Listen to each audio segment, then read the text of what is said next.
मैं हूँ खुशी और आप सुन रहे हो कहानी श्रेया और कबीर की। इस कहानी में क्या हुआ, आइए जानते हैं।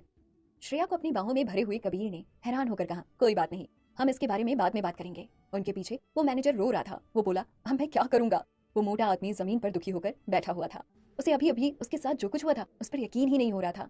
उसने अपने सिर पर जो चोट लगी हुई थी उस पर हाथ रखकर कहा, तुमने मुझे मारा, तुमने मुझे मारा, मैं तुम लोगों को छोड़ूंगा नहीं। मुझे कंपनसेट करो, मुझे इसका मुआवजा दो। मेरा चेहरा, हे भगवान। कबीर ने नीचे देखते हुए कहा, हम लोग जो भी सामान टूटा हुआ है उसके लिए मुआवजा दे देंगे और तुम्हारी चोटों के लिए मेडिकल फीस भी दे देंगे।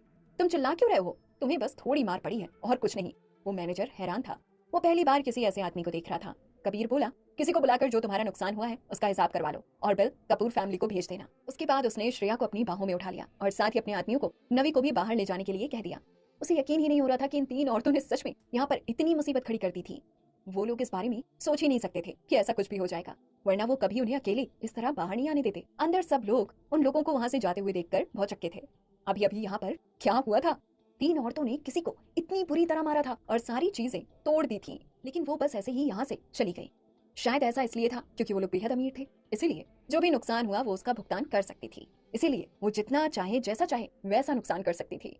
खैर, इस क्लब में सारी चीजें सस्ती नहीं थी, लेकिन उन्होंने एक नजर देखा तक नहीं कि कितने का नुकसान हुआ है और सीधे सारा मुआवजा देने के लिए तैयार हो गए।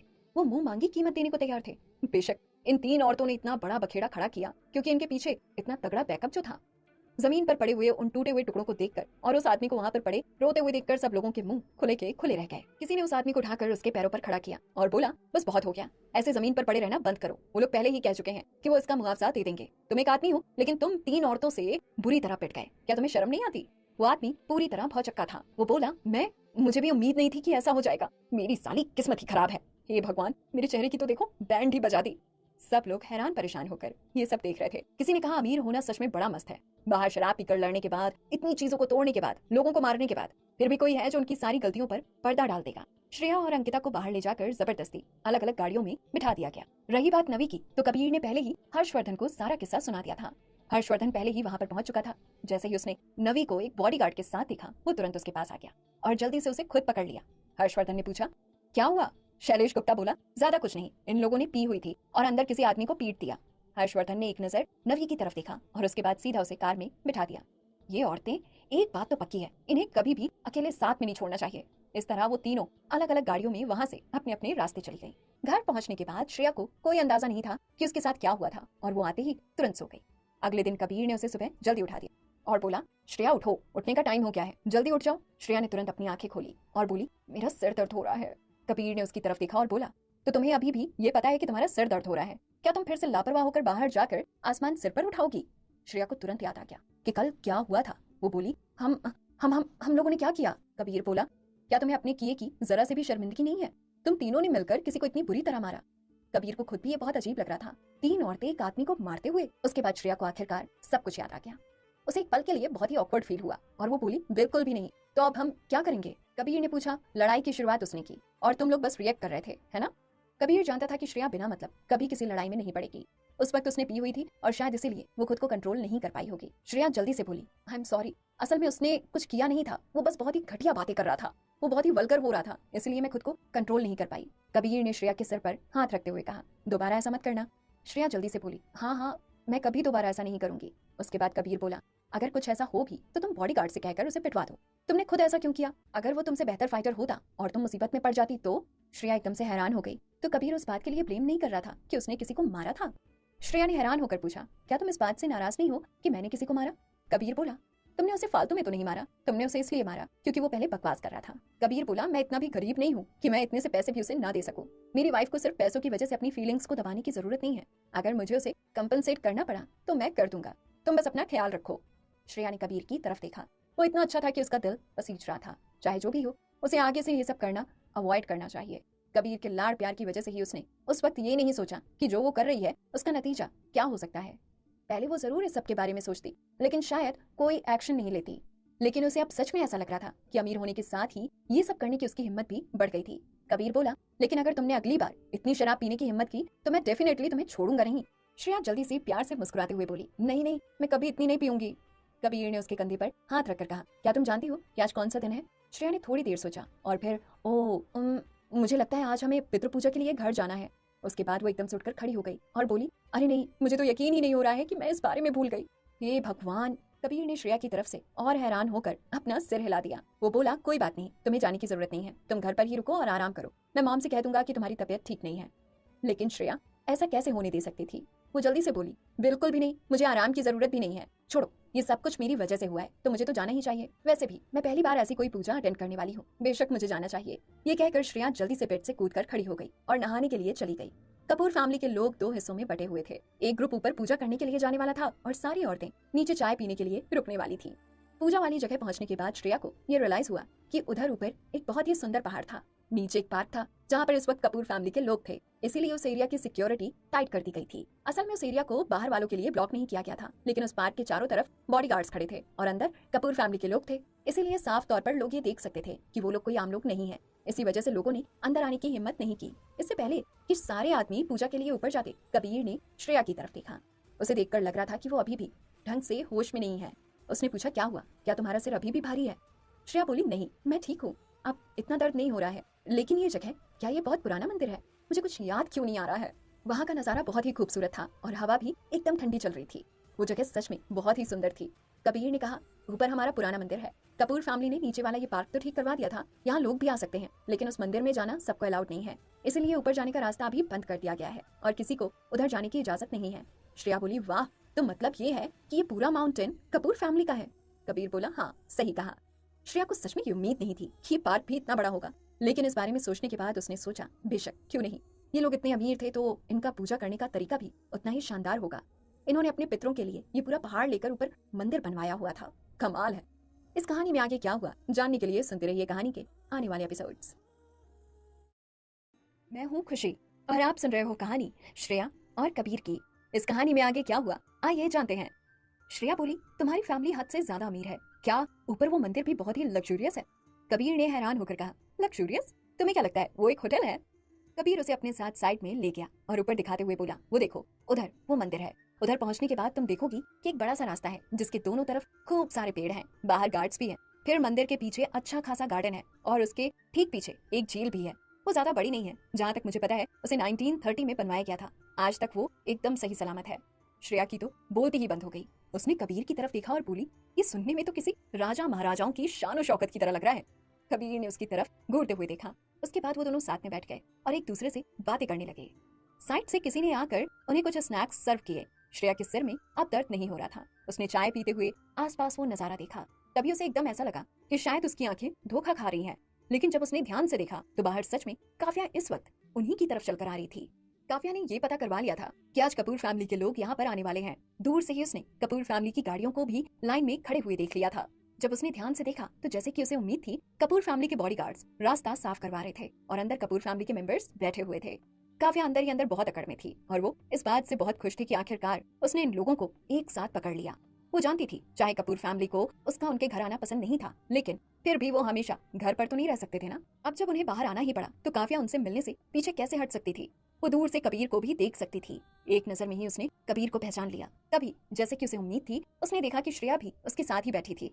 वो दोनों हंसी खुशी एक दूसरे से चाय पीते हुए बातें कर रहे थे। कबीर उसका था, लेकिन अब इस औरत ने अपना जादू चलाकर उसे अपने काबू में कर लिया था। ये श्रेया कबीर के लायक कैसे थी? उधर जब मिसेस कविता ने काफिया को अचानक से वहाँ पर आते हुए देखा तो वो दंग रह गईं।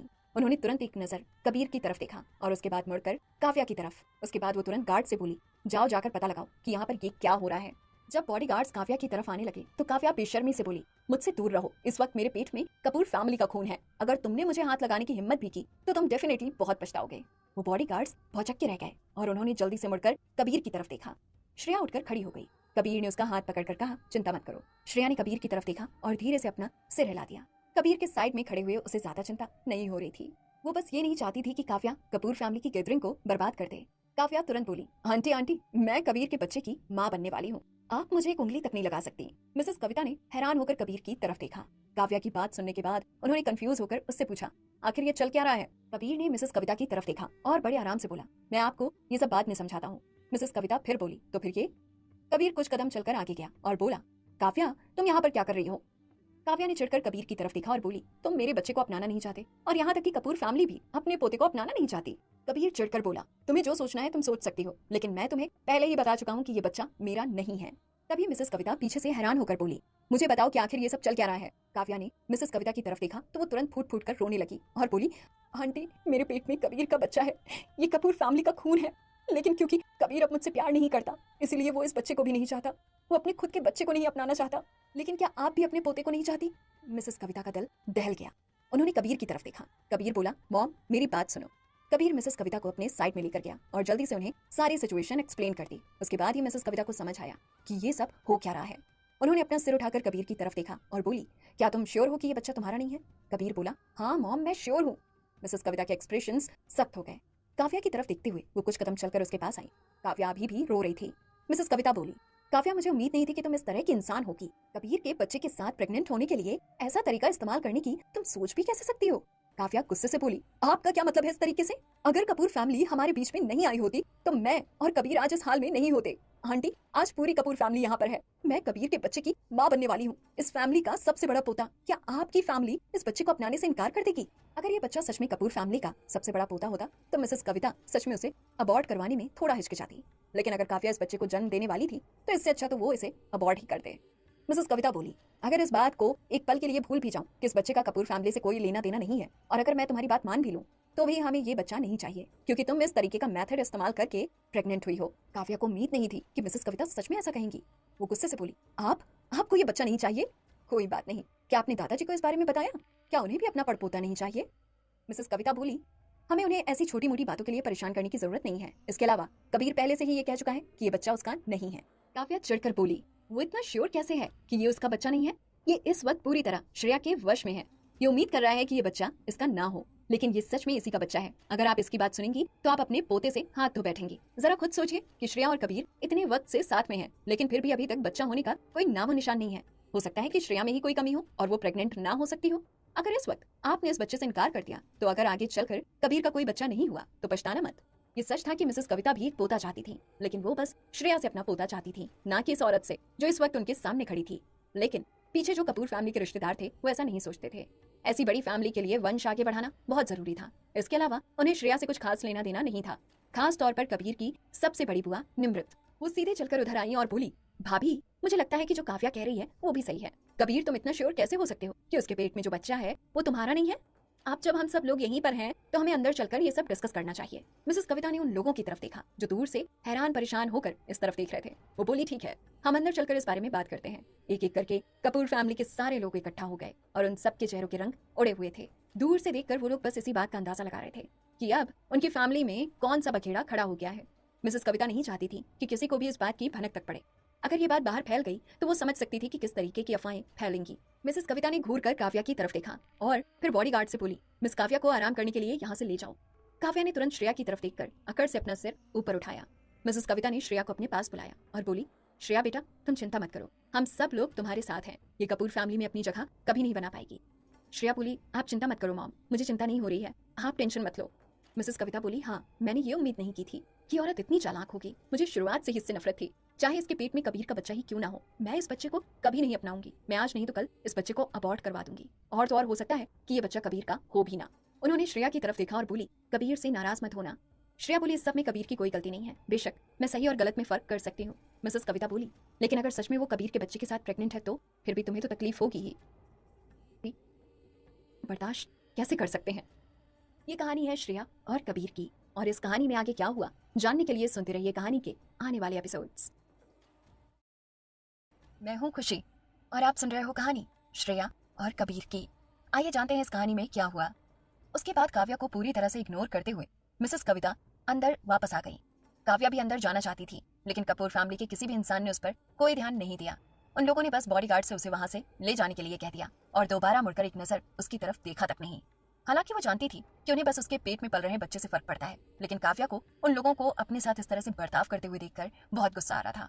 वो बोली, हाँ कोई बात नहीं, जब मैं कपूर फैमिली के सबसे बड़े पोते को जन्म दूंगी तब देखना तुम लोग मैं क्या करती हूँ। काव्या ने कपूर फैमिली के लोगों को पार्क के अंदर जाते हुए देखा। आसपास के लोग अभी भी तरह तरह की बातें कर रहे थे। काव्या ने पूछा, क्या तुम लोग मुझे भी उधर नहीं लेकर जा सकते? वो बॉडीगार्ड्स बोले, सॉरी मिस काव्या, हम लोग ऐसा नहीं कर सकते। काव्या बोली, मैं वैसे भी ये पार्क किसी की प्राइवेट प्रॉपर्टी नहीं है, कम से कम मुझे अपनी मर्जी से अंदर जाने की इजाजत तो होनी चाहिए। लेकिन वो बॉडीगार्ड्स टस से मस नहीं हुए और बोले, आज ये पार्क पहले से ही सिर्फ कपूर फैमिली के मेंबर्स के लिए बुक्ड है। काव्या को बहुत गुस्सा आ रहा था, लेकिन वो क्या कर सकती थी? कोई बात नहीं। कपूर फैमिली एक बहुत बड़ी फैमिली थी। वो बहुत बड़े बिजनेसमैन थे। वो लोग अपनी पूजा करने के लिए उस सारे एरिया को रिजर्व कर सकते थे। काव्या बस उन बॉडीगार्ड्स के साथ साइड में पेवेलियन में आराम करने के लिए चली गई। वहां पर बैठे हुए उसे हल्का सा डर लगने लगा था। कपूर फैमिली के सभी लोग उधर पार्क के क्लब हाउस में चले गए। वो लोग वहां पर हंसी खुशी एक फैमिली गैदरिंग के लिए आए थे, लेकिन अब वहां का माहौल बहुत ही अजीब हो गया था। सब लोग वहां जाकर बैठ गए। मिस काव्या बीच में बैठी थी, निम्रत सामने और उसकी छोटी बुआ ऋषिका भी साथ में बैठी हुई थी। कबीर की बस बुआ थी, कोई अंकल नहीं था। एक इतनी बड़ी फैमिली की बेटियां होने के नाते कबीर की ये दोनों बुआ आमतौर पर इनकी फैमिली के मसलों में ज्यादा नहीं पड़ती थी, क्योंकि वो दोनों अपने बिजनेसेस पर ज्यादा ध्यान देती थी। लेकिन वो आज इस मसले को इग्नोर नहीं कर सकती थी। आखिरकार ये उनकी फैमिली के वंश की बात थी। निम्रत बोली, कबीर तुम डेफिनेटली पूरी तरह से श्योर नहीं हो सकते कि काव्या के पेट में जो बच्चा है वो तुम्हारा नहीं है ना? कबीर बोला, मैं श्योर हूँ। उसकी बुआ ने पूछा, तुम्हें कैसे पता? कबीर बोला, क्योंकि जो स्पर्म मैंने स्टोर करवाया था वो अभी भी वही है, वैसे का वैसा। उसे किसी ने छुआ तक नहीं, इसलिए जो वो कह रही है वो सच नहीं हो सकता। साफ तौर पर ये बच्चा मेरा नहीं है। उसकी बुआ बोली, कबीर हम सब लोग एक फैमिली है। मैं थोड़ी बेशर्म होकर तुमसे बात करूंगी तो गुस्सा मत होना। ये कोई ऐसी चीज नहीं है जो एक या दो स्टोर कर लो। तुम समझ रहे हो ना मैं क्या कह रही हूँ? तुम इस बारे में श्योर कैसे हो सकते हो कि उस बॉटल में जो भी था वो पूरी तरह का वैसा का वैसा ही है? कबीर बोला, आंटी से आपका क्या मतलब है? निम्रत बोली, बच्चे का जन्म होने के बाद हमें पता चल जाएगा कि वो तुम्हारा है या नहीं। तब तक इस लड़की को छूना मत। अगर वो तुम्हारा बच्चा होगा तो उसका जन्म होने के बाद हम उसे एक्सेप्ट कर लेंगे। मुझे नहीं लगता कि श्रेया की सोच इतनी छोटी है कि वो तुम्हारे बच्चे को पालने से इनकार कर दे। और अगर वो बच्चा तुम्हारा नहीं है तो हम लोग उसे पूरी तरह से इग्नोर कर देंगे। कबीर बोला, इसका श्रेया से कोई लेना देना नहीं है। मुझे वो बच्चा नहीं चाहिए, चाहे वो मेरा ही क्यों ना हो। मुझे फिर भी वो बच्चा नहीं चाहिए। मैं अपनी वाइफ को किसी और का बच्चा पालने का दुख सहन करने नहीं दूंगा। अगर मैं श्रेया को इस दुख से भी नहीं बचा पाया तो मैं खुद को उसका हस्बैंड होने के लायक कैसे समझ सकता हूँ? निम्रत चिढ़कर बोली, तुम ऐसी बचकानी बातें मत करो। कबीर बोला, मैं इस बारे में पूरी तरह श्योर हूँ कि ये बच्चा मेरा नहीं है। ये सुनकर ऋषिका उन दोनों के बीच सुलह करवाने की कोशिश करते हुए बोली, अच्छा ठीक है। अब जब तुम इस बारे में पूरी तरह श्योर हो तो हमें इस बारे में और कोई बात करने की जरूरत ही नहीं है। चाहे वो बच्चा तुम्हारा हो या नहीं, तुम्हें उसकी देखभाल करने की कोई जरूरत नहीं है। लेकिन तुम्हारी और श्रेया की शादी हुए काफी वक्त हो चुका है। अब वक्त आ गया है कि तुम भी इस बारे में सोचना शुरू कर दो। अगर तुम दोनों का पहले से ही एक बच्चा होता तो हम लोग इस सब के बारे में इतनी टेंशन नहीं लेते। आखिरकार हम इतना सिर्फ इसीलिए घबरा रहे हैं क्योंकि तुम्हारी जनरेशन में अभी तक कपूर फैमिली का कोई वारिस पैदा नहीं हुआ है। निम्रत बोली, हमारे कहने का मतलब है कि हमें इतनी चिंता सिर्फ इसलिए है क्योंकि तुम दोनों कोई एफर्ट्स नहीं डाल रहे। कबीर उठकर खड़ा हो गया और अपनी बुआ की तरफ देखते हुए बोला, हमें बच्चा करना है या नहीं, या हमें कितने करने हैं और कितने नहीं, ये सब सिर्फ मेरे और श्रेया के बीच की बात है। बाहर के लोगों का इसमें कुछ भी बोलने का कोई हक नहीं बनता। उसकी बुआ को गुस्सा आ रहा था और वो बोली, तुम कबीर क्या मतलब है तुम्हारा? कबीर ने गुस्से से अपनी बुआ की तरफ घूर कर देखा। उसकी बुआ एकदम से डर गई और वापस बैठ गई। आखिरकार ये सच में उन्हीं का फैसला होना चाहिए। और तो और कबीर के पास कपूर फैमिली में सबसे ज्यादा पावर थी। हालांकि वो उसका भतीजा था, लेकिन वो हमेशा से इंडिपेंडेंट रहा था और कोई भी उसे कंट्रोल नहीं कर सकता था। वो इतने सालों से किसी तानाशाह की तरह रहता था, कोई उसे बदल नहीं सकता था। उसकी बुआ उसकी एक रिश्तेदार थी और वो उनकी इज्जत करना चाहता था, लेकिन अगर वो उनकी इज्जत नहीं करना चाहता तो भी कोई उसका कुछ नहीं बिगाड़ सकता था। निम्रत ने और कुछ कहने की हिम्मत नहीं की। वो बस आराम से इतना ही बोली, मैं बस तुम्हें एक सलाह दे रही थी। आहूजा फैमिली भी कोई आम फैमिली नहीं है। एक बच्चे की वजह से दोनों फैमिलीज के रिलेशंस खराब करना सही नहीं होगा। ठीक उसी वक्त मिसेस कविता उठकर खड़ी हो गई और बोली, बस बहुत हो गया, हम ये डिस्कशन यहीं पर खत्म कर रहे हैं। बाद में मैं काव्या से इस बारे में बात करूंगी और देखते हैं क्या होता है। रही बात इस बच्चे की, तो हमारी फैमिली से डेफिनेटली कभी नहीं अपनाएगी। निम्रत बोली, ठीक है फिर, अब जब तुम में से कोई मेरी बात नहीं सुनना चाहता तो मैं इस बारे में डैड से ही बात कर लेती हूँ। मुझे डर है कि इतने सालों से हमने जो इज्जत कमाई है वो इस बच्चे की वजह से मिट्टी में न मिल जाए और हमारा मजाक न बन जाए। अगर काव्या ने बाहर जाकर पब्लिक में कोई बखेड़ा खड़ा कर दिया तो हमारी रेपुटेशन के लिए वो अच्छा नहीं होगा। ये कहने के बाद निम्रत गुस्से से वहां से चली गई। श्रेया उठकर खड़ी हो गई और कबीर को अपनी तरफ खींचकर बोली, बस बहुत हो गया। श्रेया ने देखा कि सब लोग वहां से एक एक करके जा रहे थे और सबके चले जाने के बाद उसने कबीर की तरफ देखा और बोली, छोड़ो, इस मामले की वजह से बाकी सब लोगों के साथ अपने रिश्ते खराब मत करो। कबीर ने श्रेया का हाथ अपने हाथ में ले लिया और बोला, मैंने जो भी बोला मैं वही सोचता हूँ। अगर मैं बिना मतलब के किसी और का बच्चा तुम्हें पालने के लिए सौंप दूं तो ये एक हस्बैंड होने के नाते मेरी गैर जिम्मेदारी होगी। श्रेया के लिए इतना ही काफी था। कबीर उसके बारे में इतना सोचता था, वो भला और क्या ही मांग सकती थी। वो बोली, तुम मेरे बारे में इतना क्यों सोचते हो? कबीर बोला, तुम मेरी वाइफ हो, अगर मैं तुम्हारे बारे में ना सोचूं तो मुझे किसी और के बारे में सोचना चाहिए क्या? कबीर श्रेया को दर्द में देखना कैसे बर्दाश्त कर सकता था? वो उसे किसी और का बच्चा पालते हुए कैसे देख सकता था, और वो भी उस काव्या का बच्चा? श्रेया बोली, लेकिन उन लोगों ने जो भी कहा वो पूरी तरह से नजरअंदाज भी नहीं किया जा सकता। मेरे लिए तुमने उनके साथ इतनी बहस कर ली, क्या तुम श्योर हो कि सब ठीक होगा? कबीर कठोरता से मुस्कुराता हुआ बोला, अब जब मैं पहले से ही अपना फैसला ले चुका हूँ तो उन्हें मुझे मेरा फैसला बदलने के लिए फोर्स करने से पहले अपनी काबिलियत के बारे में सोचना चाहिए। अगर वो लोग मेरे खिलाफ जाने से पीछे नहीं हटे तो चाहे वो कोई भी क्यों ना हो वो मेरे दुश्मन हो जाएंगे। श्रेया को तुरंत ऐसा फील हुआ कि कबीर सच में एक तानाशाह था।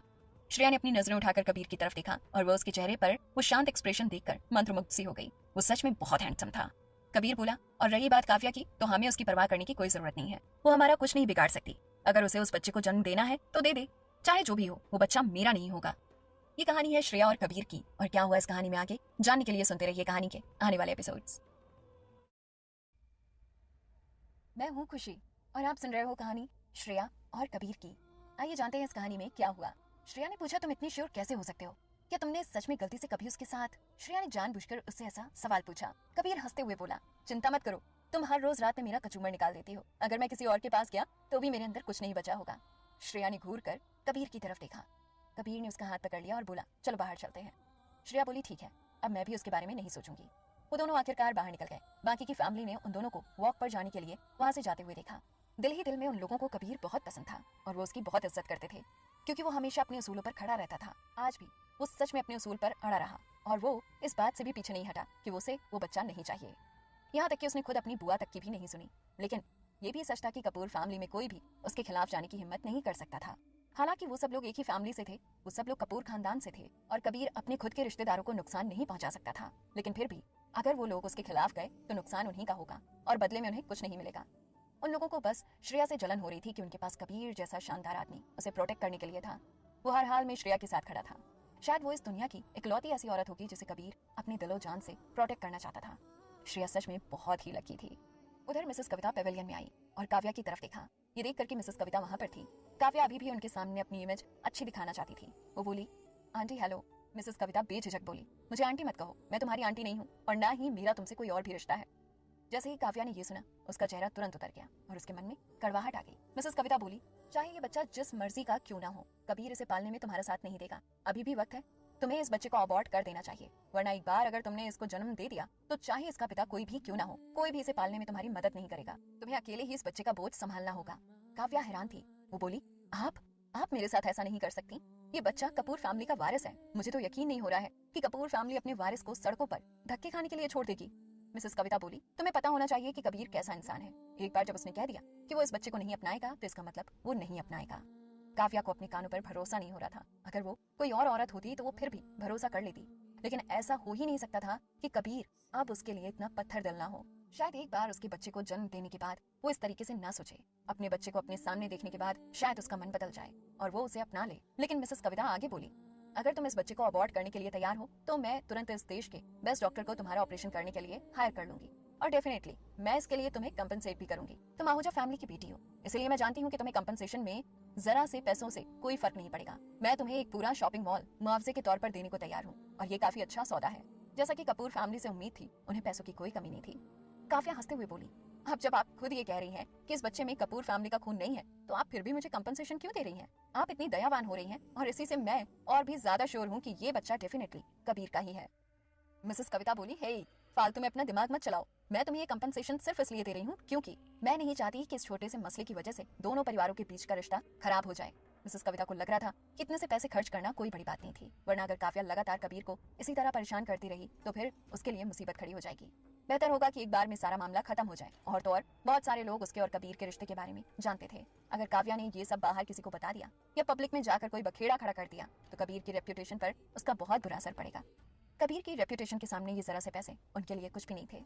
काव्या गुस्से से बोली, मैं आप लोगों के लिए काफी क्यों नहीं हूँ, चाहे जो भी हो। मैं आहूजा फैमिली की बेटी हूँ। मेरा बच्चा डेफिनेटली उस श्रेया के बच्चे से बहुत बेहतर होगा। इसके अलावा हो सकता है कि श्रेया कभी प्रेग्नेंट हो ही ना पाए, और अगर ऐसा नहीं है तो आज तक वो प्रेग्नेंट क्यों नहीं हुई? हमें आज तक कोई ऐसी खबर सुनने को क्यों नहीं मिली? आपको मेरे साथ इस तरीके से पेश क्यों आना है? मिसेस कविता बोली, सच कहा तुमने, तुम मुझे पसंद नहीं हो और तुम हमेशा से ये बात जानती हो। काव्या बोली, तो आपको श्रेया पसंद है? मिसेस कविता बेझिझक बोली, सही कहा तुमने, मुझे श्रेया पसंद है। मैं बहुत खुश हूँ कि वो मेरी बहू है। काव्या के दिल में जलन और भी ज्यादा बढ़ गई। इन्हें भला एक ऐसी लड़की क्यों पसंद थी जिसके पास ना तो कोई पावर थी और ना ही कुछ और? इन्हें काव्या क्यों नहीं पसंद थी? उसके पास तो सब कुछ था। मिसेस कविता हमेशा से ही उसे पसंद नहीं करती थी, लेकिन जैसे ही श्रेया आई उन्होंने तुरंत उसे पसंद कर लिया। वहीं दूसरी तरफ काव्या के लिए उनके जरा भी करीब जाना नामुमकिन था। ऐसा लग रहा था कि श्रेया को सब कुछ बड़ी आसानी से मिल गया, जबकि उसकी इतनी मेहनत के बावजूद भी उसके हाथ कुछ भी नहीं लगा था। काव्या ने गुस्से से अपने दांत पीसे, क्योंकि उसे मिसेस कविता की तरफ से कोई भी सिंपैथी नहीं मिल रही थी। इसीलिए वो सीधे सीधे बोली, ठीक है, अब जब आप ऐसा कह चुकी हैं तो मैं भी आपके साथ इज्जत से पेश नहीं आऊंगी। मैं इस बच्चे को अबॉर्ट नहीं करूंगी। ये बच्चा डेफिनेटली कपूर फैमिली का खून है। या तो आप मुझे मरवा दें, वरना अगर आपने मुझे इस बच्चे को अबॉर्ट करने के लिए फोर्स किया तो मैं सब लोगों को बता दूंगी कि कपूर फैमिली ने अपनी पावर का गलत इस्तेमाल करके मुझे मजबूर किया, मुझे बेवकूफ बनाया और यहाँ तक कि अब जबरदस्ती मुझसे मेरा बच्चा अबॉर्ट करवाना चाहते हैं। क्या आपको नहीं लगता कि मेरे ऐसा करने पर कबीर, श्रेया और पूरी की पूरी कपूर फैमिली का मजाक बन जाएगा? ये कहते ही काव्या तुरंत उठकर वहाँ से चली गई। मिसेस कविता ने अपनी आंखों से सिकोड़कर उसे वहाँ से जाते हुए देखा।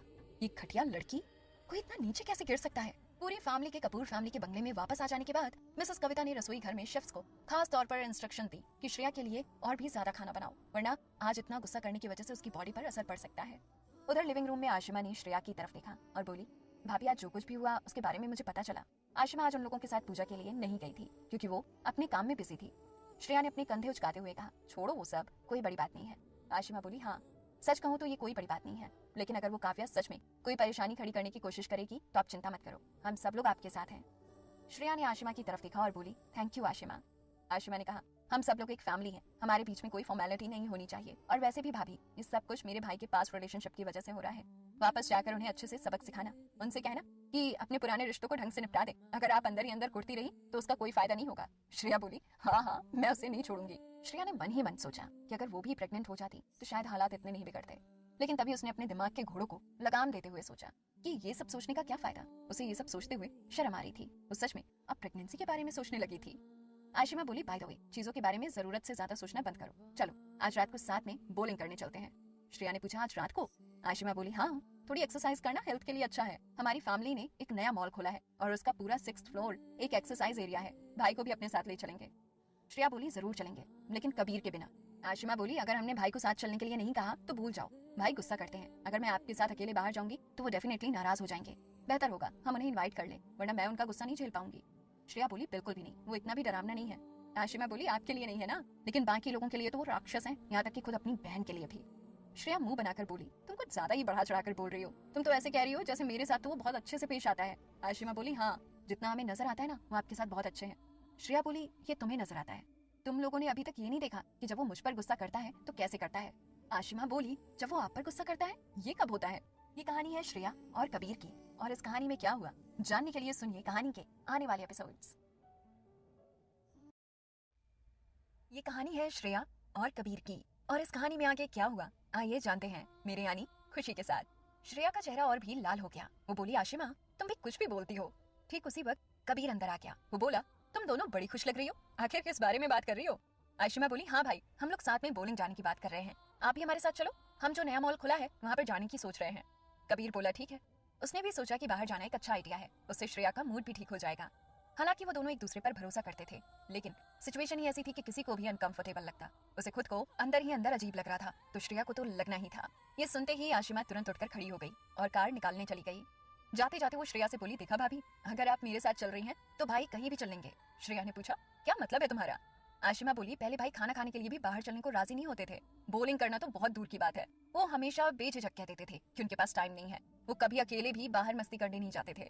आशिमा सही कह रही थी, कबीर अकेला रहना पसंद करता था, लेकिन जब वो उसके साथ होता था तो वो सच में अक्सर उसके साथ बाहर जाता था। हालांकि हमेशा वही उसके साथ बाहर चलने के लिए कहती थी। आशिमा ने वरुण को भी फोन करके पूछा कि क्या वो भी साथ चलना चाहता है। ये सुनकर वरुण ने हिचकिचाते हुए हाँ कहा। आशिमा फोन पर बोली, क्या हुआ, अगर तुम नहीं चलना चाहते तो कोई बात नहीं, तुम इतना परेशान क्यों लग रहे हो? श्रेया को डर लग रहा था कि कहीं ये फिर से बहस करना ना शुरू कर दे, इसलिए उसने जल्दी से आशिमा से फोन ले लिया और बोली, ठीक है ठीक है। उसने कहा कि वो चल रहा है, इतना ही बहुत है। उसके बाद उसने फोन रख दिया। आशिमा श्रेया के हाथ में हाथ डालकर चलने लगी, जबकि कबीर उनके पीछे चल रहा था। वो तीनों एक साथ बाहर निकले और तभी मिसेस कविता से टकरा गए। मिसेस कविता ने पूछा, हे, क्या तुम लोग बाहर जा रहे हो? आशिमा बोली, हाँ मॉम, हम लोग थोड़ी देर के लिए बाहर जा रहे हैं। मिसेस कविता ने तीनों की तरफ देखा। दिल ही दिल में वो बहुत खुश थी, बेशक ये देखकर कि उनके बच्चों की आपस में इतनी बनती थी, वो काफी खुश थी। जब वो लोग कपूर फैमिली के बंगले की एंट्रेंस पर पहुंचे तो इत्तेफाक से वरुण उन्हीं की तरफ ड्राइव करके आ रहा था। आशिमा बोली, कम ऑन, चलो एक साथ इसी कार से चलते हैं, ये एक अच्छी खासी एसयूवी है, भाई की कार में दिक्कत हो जाएगी। अगर लोगों ने भाई की कार देखी तो वो पहचान जाएंगे और डेफिनेटली हमारे आसपास भीड़ लगा लेंगे, बेहतर होगा अगर हमें कोई पहचाने ना। इसीलिए वो तीनों वरुण की कार में बैठ गए। वरुण ने पूछा, तुम वहाँ जाना क्यों चाहती हो? आशिमा बोली, वो मॉल अभी अभी खुला है और मैं बहुत वक्त से बोलिंग के लिए नहीं गई, इसलिए मैं देखना चाहती हूँ। क्या हुआ, क्या तुम बिजी हो? अगर तुम बहुत बिजी हो तो तुम अभी जा सकते हो। वरुण ने आशिमा की तरफ देखा और बोला, मैंने ऐसा कब कहा कि मैं बिजी हूँ? इस औरत को हमेशा लड़ने में क्या मजा आता है। आशिमा बोली, मैं समझ सकती हूँ मिस्टर जैन बहुत बिजी होंगे, मैं तो बस तुम्हारे बारे में सोच रही हूँ। वरुण ने उसकी तरफ घूर कर देखा और बोला, मुझे लगता है तुम हाल ही में मुझसे और भी ज्यादा नाराज होने लग गई हो। श्रेया बोली, हे वरुण, क्या तुम श्योर हो कि तुम बहुत अच्छे से ड्राइव कर सकते हो? वरना हम लोग ड्राइवर चेंज कर सकते हैं। श्रेया की आवाज सुनकर ही वरुण को ये याद आया कि उनके पीछे भी 2 लोग बैठे थे। उसने पीछे देखा और बोला, रिलैक्स, अगर मेरे अंदर इतना बड़प्पन नहीं होता तो ये बहुत पहले ही मुझे गुस्सा दिला चुकी होती। श्रेया को विश्वास ही नहीं हो रहा था। वो बोली, तुम जो कर रहे हो वो गलत है। वरुण ने पूछा, क्या? श्रेया बोली, जब एक औरत बात कर रही हो तो तुम उससे बहस नहीं कर सकते, तुम्हें बस उसकी हाँ में हाँ मिलानी होगी। हाँ हाँ, तुम ही सही कह रही हो। उसके बाद वो कुछ भी बोलेगी ही नहीं, और तुम्हें देखो, वो एक बात कहती है और तुम बस बहस करना शुरू कर देते हो। जब तुम अपनी बात कह लेते हो तो फिर वो बहस करना शुरू कर देती है। ऑफ कोर्स, फिर लड़ाई तो होनी ही है। श्रेया ने कबीर की तरफ देखा और बोली, सही कहा ना मैंने कबीर? कबीर बोला, हाँ। वरुण ने पूछा, तो कबीर ने कभी तुम्हारे साथ बहस नहीं की? श्रेया बोली, नहीं। वरुण ने एकदम से फिर से पीछे मुड़कर उन दोनों की तरफ देखा। उसके बाद उसे अचानक से कुछ याद आया और वो बोला, ओह, कबीर को तो बात करना ही नहीं पसंद। मैं तुम्हें बता देता हूँ, असल में बात ये नहीं है कि वो तुमसे बहस नहीं करता, उसे बात करने में आलस आता है। तुम्हारे साथ धोखा हुआ है, तुम जानती हो ना? कबीर ने कहा, ये सच है कि मैं कभी बहस नहीं करता। आशिमा बोली, हाँ, क्या सच में? कबीर बोला, क्योंकि जो मैं कहता हूँ वो हमेशा सही होता है, इसलिए ये बहस कर ही नहीं सकती। श्रेया ने हैरान होकर उस घमंडी आदमी की तरफ देखा, लेकिन जब उसने इस बारे में सोचा तो असल में कबीर सही कह रहा था। जब वो उसके साथ होती थी तो वो हमेशा सरप्राइज्ड होती थी, और तो और वो उससे इतना प्यार करती थी। ये देखकर कि वो सब कुछ कर सकता है और उसे हर चीज के बारे में इतनी नॉलेज है, वो बस उसकी पूजा कर सकती थी। वो उससे बहस किस बेसिस पर कर सकती थी? उसे कुछ भी नहीं आता था और वो हमेशा उसकी हर बात मानती थी। इसके ऊपर से कबीर इतना हैंडसम था, चाहे वो उससे कितनी भी बहस क्यों ना करना चाहती हो, लेकिन जैसे ही वो उसका चेहरा देखती थी वो हार मान जाती थी। वैसे भी वो इतना हैंडसम था कि वो कुछ भी कहता तो श्रेया मान ही जाती। वरुण ने आशिमा की तरफ देखा और उसने मन ही मन सोचा, छोड़ो, आशिमा हमेशा उसमें कमियां निकालती रहती है। वो एक प्यारी सी लड़की नहीं थी, ना वो पहले थी और ना ही वो अब है, और ना ही वो आगे जाकर कभी होगी। आखिरकार शायद उसके स्कूल के दिनों में ही उसे सब लोगों ने हद से ज्यादा बिगाड़ दिया था। वरुण को अभी भी वो दिन याद था जब आशिमा पहली बार स्कूल में आई थी। सब लोग इस बारे में बातें कर रहे थे कि कपूर फैमिली की बेटी स्कूल में आई है। वो लग्जरी कार्स में स्कूल आया जाया करती थी और उसके साथ हमेशा बॉडीगार्ड्स रहते थे। आशिमा पूरे स्कूल में फेमस थी। हालांकि उस वक्त वरुण को सच में ये लगा था कि वो बस सुंदर है और कुछ नहीं।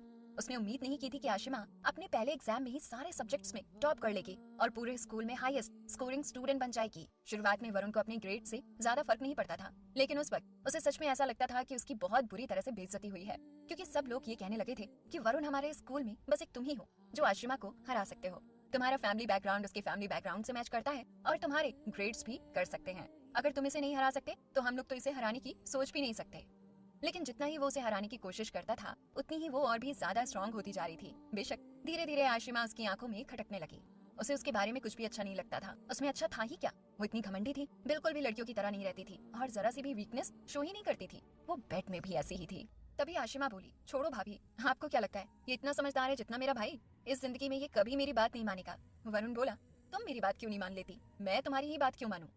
आशिमा बोली, क्योंकि जो मैं कहती हूँ वो सही होता है। वरुण ने पूछा, हाँ, आज तक तुमने जो भी कहा है उसमें से सही क्या था? आशिमा बोली, उस कंपनी के बारे में जो अभी लिस्ट होने वाली है। मैंने कहा था कि अगर मेरा प्रपोजल फॉलो करोगे तो डेफिनेटली उसे टॉप प्राइस मिलेगा और वो कंपनी टॉप पर पहुंच जाएगी। तुमने मुझ पर भरोसा नहीं किया और यहाँ तक कि बोर्ड ऑफ डायरेक्टर्स के सामने तुमने मेरी बेइज्जती की। वरुण बोला, क्योंकि तुम्हारा आइडिया बिल्कुल भी अच्छे से रिसर्च किया हुआ नहीं था। और मैंने तुम्हारी बेइज्जती कब की? मैंने बस अपना ओपिनियन बताया। उसे तुम्हारी बेइज्जती करना माना जाता है? आशिमा बोली, ऑफ कोर्स, और नहीं तो क्या।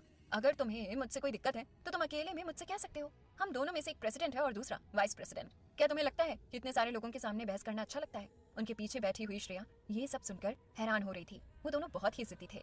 श्रेया ये इमेजिन कर रही थी कि कंपनी के 2 सीनियर मैनेजमेंट के लोग आपस में कॉन्फ्रेंस रूम में बहस कर रहे थे। डेफिनेटली कोई भी उनके बीच में कुछ भी बोलने की हिम्मत नहीं करेगा और उनके पास बस उन्हें बहस करते हुए देखने के अलावा कोई ऑप्शन नहीं होगा, खासकर जब वो दोनों एक शादीशुदा कपल हो, बेचारे एम्प्लॉइज। आप सुन रहे हो कहानी श्रेया और कबीर की। इस कहानी में क्या हुआ जानने के लिए सुनते रहिए कहानी के आने वाले एपिसोड्स।